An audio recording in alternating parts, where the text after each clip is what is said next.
So Bob, it sounds like you're making a distinction between justification and salvation, and that it's really important to look at the context in order to distinguish between the two. Exactly.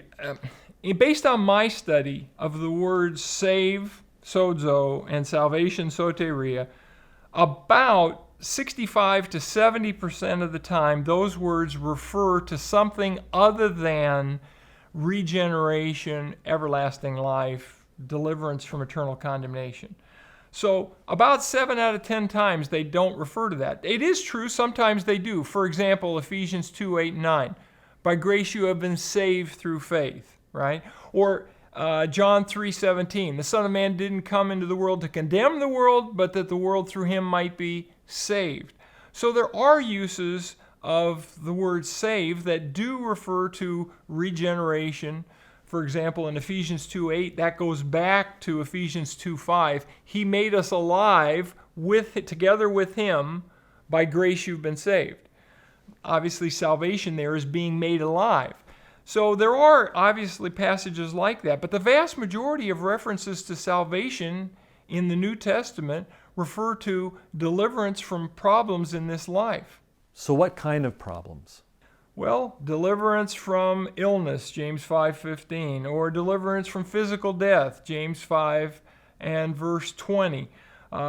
Peter's walking on the water, you remember?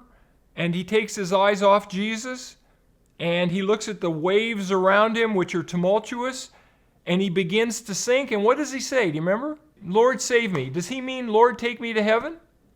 Does he mean, Lord, give me everlasting life? Obviously, he means, Lord, deliver me from drowning here, right? Or the disciples are in the boat, and the boat's filling with water, and there's this great storm. They wake Jesus up. Lord, save us. Again, they're not saying anything about heaven or hell. Obviously, people recognize that. Or even when Jesus, remember when he heals many people and to say, your faith has made you well? Actually, the Greek says your faith has saved you. It's the same Greek word, sozo. And so the idea somehow that salvation is some kind of technical expression that always means deliverance from hell is just part of Christianese.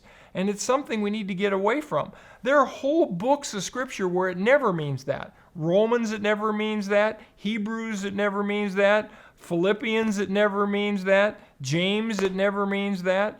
And if you don't see that, you end up misunderstanding what all these authors are saying.